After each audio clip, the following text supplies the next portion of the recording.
the single transferable voting system? Here is a ballot paper with 5 candidates, Bob, Anne, Lucy, Grace and Simon.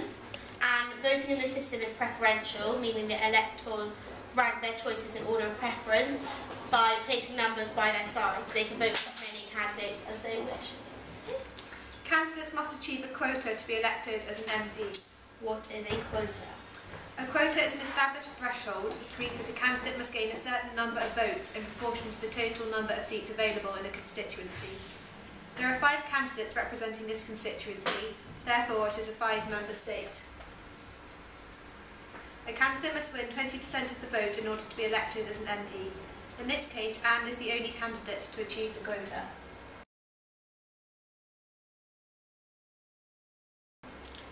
If no candidate reaches the quota on the first count, the lowest placed candidate is eliminated, so in this case Simon, and their second preferences are redistributed, so Lucy.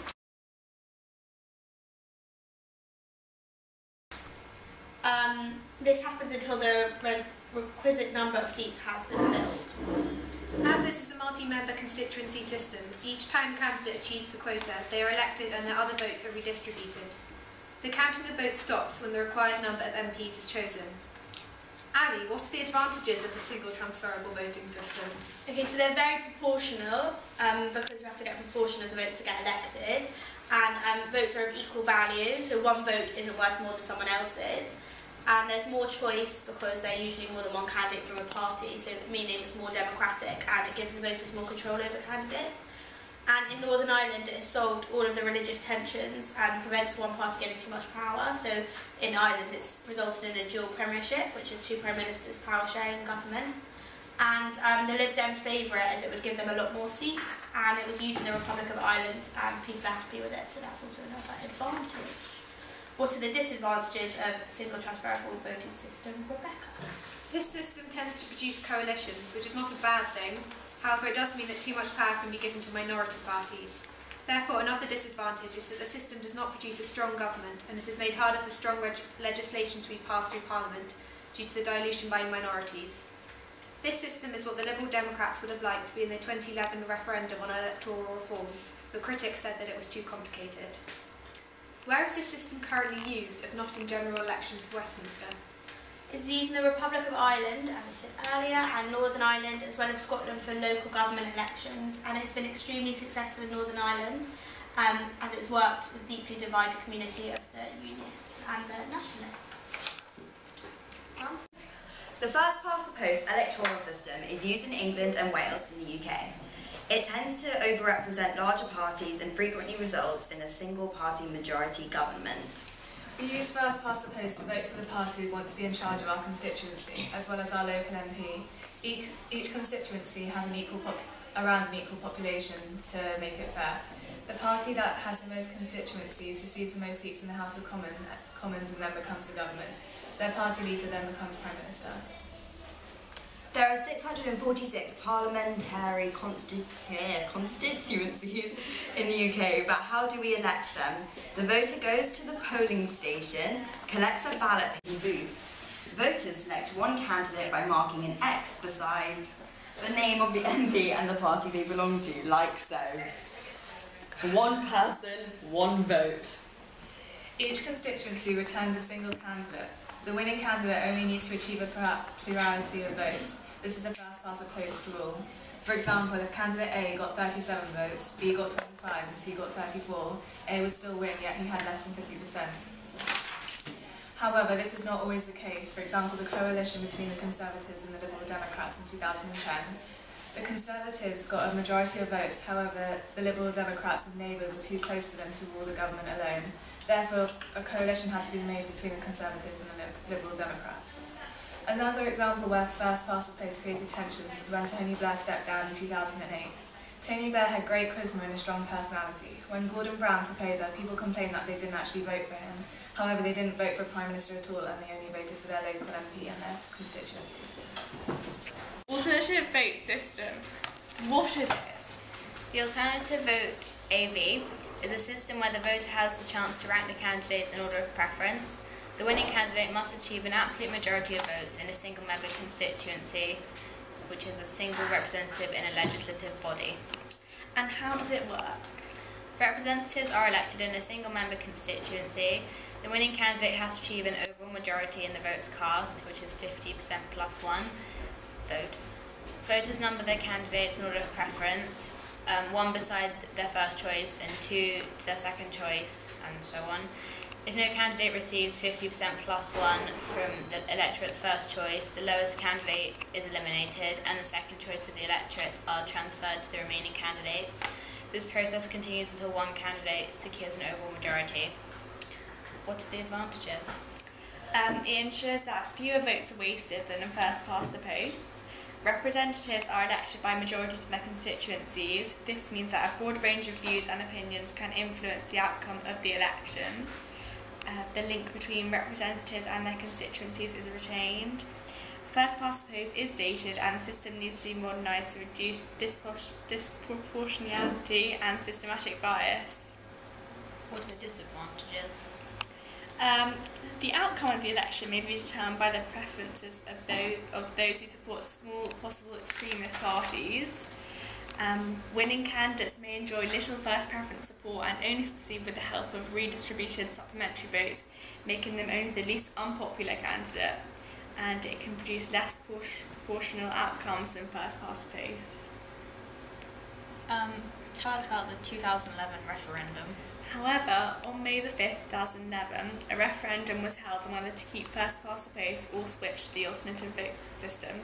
Voters said no to AV, 67.9% to 32.1%, and the overall turnout was just 42%. Thank you. The supplementary vote.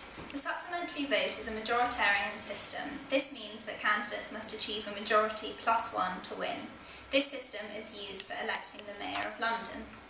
Voters get two choices, a first and a second preference. There is only one ballot. Once the votes are counted, if nobody gets 50% plus one, all but the two candidates with the highest number of votes are eliminated. The second preference vote of voters whose first preference was eliminated are counted if it was one of the top two candidates. This will produce a winner with over 50%. So you have the first choice here, and your second choice here, and if this isn't in the top two, then this one's recounted. And that is shown in 2012 when Boris Johnson won the election for the Mayor of London using this system. Congratulations to Boris Johnson, the new Mayor of London. So Boris, what do you think of this voting system? Well, it's very simple and it's got me elected. What is a referendum? A referendum, sometimes called a plebiscite, is a vote in which the public can express a view on a particular issue of public policy. It differs from an election in that it is essentially a means of filling a public office and does not provide a direct or reliable method of influencing the content of policy. The referendum is therefore a device of direct democracy. Referendums may be either advisory or binding. They may be used to raise issues for a discussion rather than to decide or confirm policy questions, in which case they have been called propositions. Whereas most referendums are called by the government initiatives, used especially in Switzerland and California, are a form of referendum that can be brought about by citizens. In the UK, referendums are not binding because we do not have a codified constitution. Differences between elections and referendums. Elections fill an office or form government, however referendums make policy decisions. Elections vote for candidate, party, however referendums select yes or no option. Elections are for general issues, however referendums are for specific issues. Elections are regular and legally required, however referendums are ad hoc, which means decided by government. Elections are representative democracy, however referendums are an example of direct democracy. Examples of major referendums since 1997. 1997 in Scotland, establishment of a Scottish Parliament. 1997 in Wales, establishment of a National Assembly for Wales. 1998 in Northern Ireland, Belfast, Good Friday Agreement, including establishment of a Northern Ireland Assembly. 1998 in London, establishment of a Greater London Authority. 2004, North East England, an establishment of an elected assembly for North East England. 2011 in Wales, give the Welsh Assembly primary legislative powers. 2011 in the UK, introduction of AV for Westminster elections. Future referendums. In 2014, Scottish independence with full sovereignty is proposed and that only Scots will vote. Scots may reject full independence, in which case there may be a vote on whether Scotland should be granted greater autonomous powers, short of full independence. Should there be any proposal to transfer further sovereignty to the EU, it is now accepted that a referendum will be needed. Sovereignty cannot realistically be transferred within or from the UK without referendum approval. It currently seems a distant prospect, but if the UK were to consider adopting the euro, all three main parties agree that referendum approval will be needed. Advantages of referendums. They are the most direct form of democracy. People are more likely to respect and conform to decisions they have made themselves. They represent true government by consent. They may prevent governments making unpopular decisions, and they may resolve issues that cause special problems for government and parties. They also entrench constitutional changes. They may disadvantages of the constitution. They may undermine respect for representative institutions. Some issues may be too complex for people to understand. They may produce an emotional rather than a rational response. Wealthy groups and the tabloid press may influence the result unjustifiably, and people may use referendums as a verdict on the general popularity of the government rather than on the issue in question. They also may represent the tyranny of a majority, so minorities may suffer. In conclusion, referendums are essential for Britain's democracy as they help include the public's opinion on issues which benefit us immensely. Welcome to our humble planet. This is Flora. She is an alien from Mars, but she is only allowed to learn one thing on this planet. Instead of learning about world history and technology advances, she has chosen the additional member system. So, what is AMS? It is a mixture of first past the post, where the voter marks with X for their preferred candidate, and proportional representation, where they can pick from a list of party candidates, usually senior party members. Ooh, tell me more! This is fascinating! They get 2 votes, one for a candidate and one for the party. Instead of a whole country election, the vote is broken into regions. The system has more proportional representation than the current first-past-the-post system in England, but there are still MPs for constituencies. The AMS was recommended after a review of the first-past-the-post method. The Labour Party promised in their manifesto to hold a referendum, but they dropped the idea because they didn't want to get rid of the system that voted them into power. Yes, my portable computerized brain chip is telling me it was introduced in 1997 to 19/19. But why? Now let's have a look at the pros and cons. Pros. It is widely proportional. This means more people get their say in their local government. Everyone in one constituency has one elected MP who represents their local needs and their national concerns in a parliament meeting. There are no wasted votes, unlike first past the post. Voters elect an individual instead of just a party member, so there are more chances of people voting even if they don't belong to a party or even if they're not particularly political. Wow, that's so much better than Mars, where it's all was dictating. Yes, but unfortunately, if someone's standing is put on in a regional list, they are put there by the party leader, so are more likely to stay loyal to their party leader than to the voter. Oh no! And there's more. Because there are 2 types of representative, those put on the party list are seen as cheating or getting in through the back door. Could you...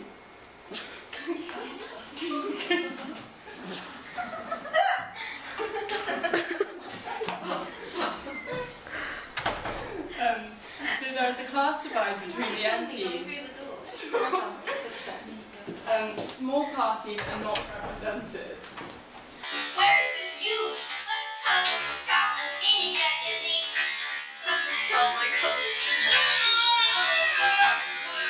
Your wish is my command.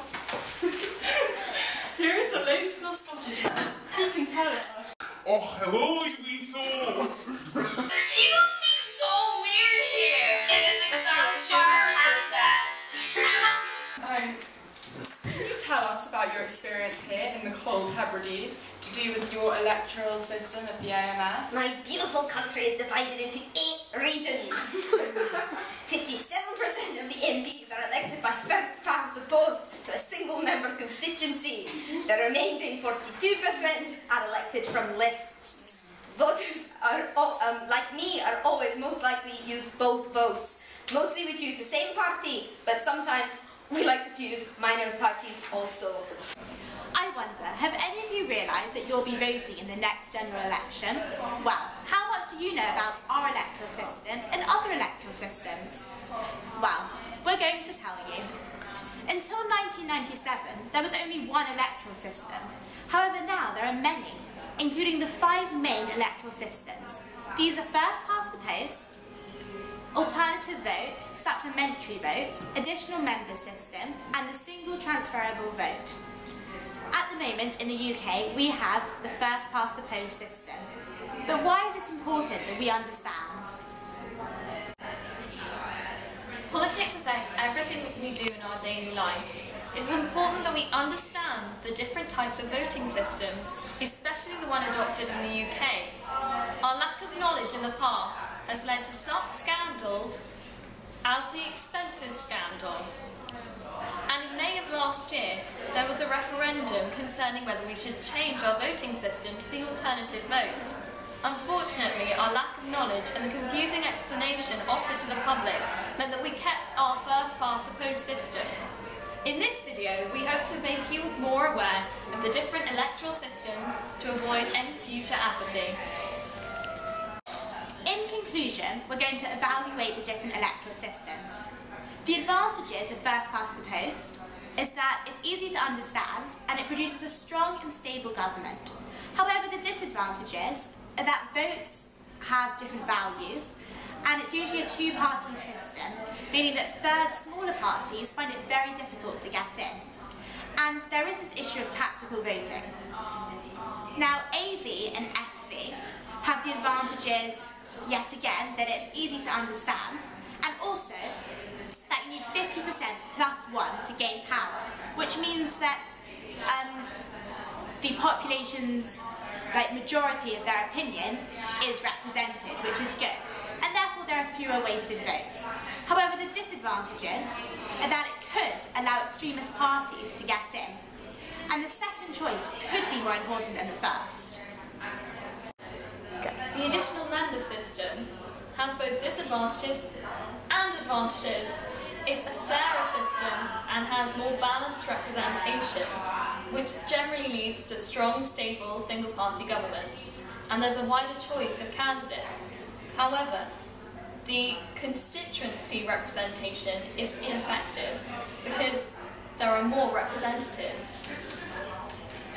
The single transferable vote has a wide competition of candidates in the same party, which means there's a wider choice of MP, but it's unlikely to form single, strong party governments because the party is generally divided in choosing a candidate.